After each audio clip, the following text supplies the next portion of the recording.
So earlier today, Secretary of State Mike Pompeo making an announcement about how the United States recognizes Hong Kong to Congress.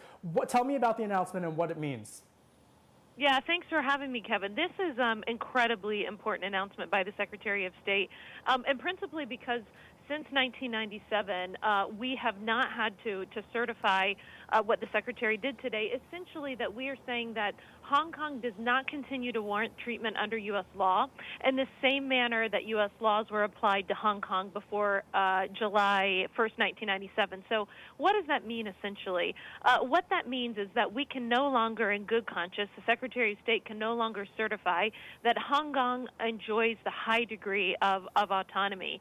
This is incredibly important. It's something that this administration looked at for a very long time. We've been looking at this since last March. So last March, as required by U.S. law, we submitted the report to Congress, the State Department did, regarding Hong Kong's autonomy. We delayed that report this year because we saw things like the extradition law in Hong Kong that started all of the protests that you've seen for the last year, especially last summer.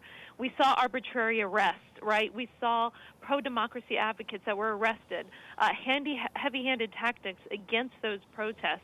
And since then, we have seen things like pro-Beijing legislators have essentially taken over without following the rules of lawmaking in Hong Kong's body of lawmakers. And then, of course, I think the final drop in the bucket of many things is the National People's Congress in China indicated that they would be meeting tomorrow, and they are expected to pass the national security legislation as it relates to Hong Kong.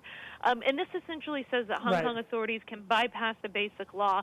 And so we could not, the Secretary of State could not in good conscience tell the United States Congress that Hong Kong remains autonomous. And Morgan, what about the reaction from allies around the world? What about Europe? Are other countries, does the State Department believe other countries are going to do this as well? That's an excellent question, Kevin. You know, listen, we really think our message to democracies around the world, to freedom-loving people around the world, is that they have to look at the transparency and credibility that's coming from China. You have to ask yourself, you know, can you trust the empty promises from the Chinese Communist Party? You know, Hong Kong was supposed to remain autonomous until 2047. And when you look at the Chinese actions, they demonstrate a lack of transparency and credibility. I know that the desire of most countries and a lot of people in the business community is business as usual because Hong Kong is such an important financial capital. Listen, the United States, we have long-term investments in Hong Kong. And Hong Kong's, you know, the regional stability depends on Hong Kong's autonomy. But we have to remember that it's these series of actions that I just detailed over the past year since last March that, again, have put Hong Kong's stability and prosperity in jeopardy.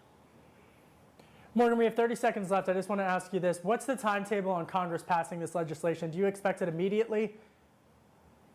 I think that there's pretty bipartisan consensus in Washington right now that the Chinese Communist Party is threatening free people in Hong Kong. They're threatening democracy. And so we know that the president has some actions that he also can consider to take over the next few days. But I think there's a pretty bipartisan consensus in Washington right now as it relates to Hong Kong's autonomy or lack thereof.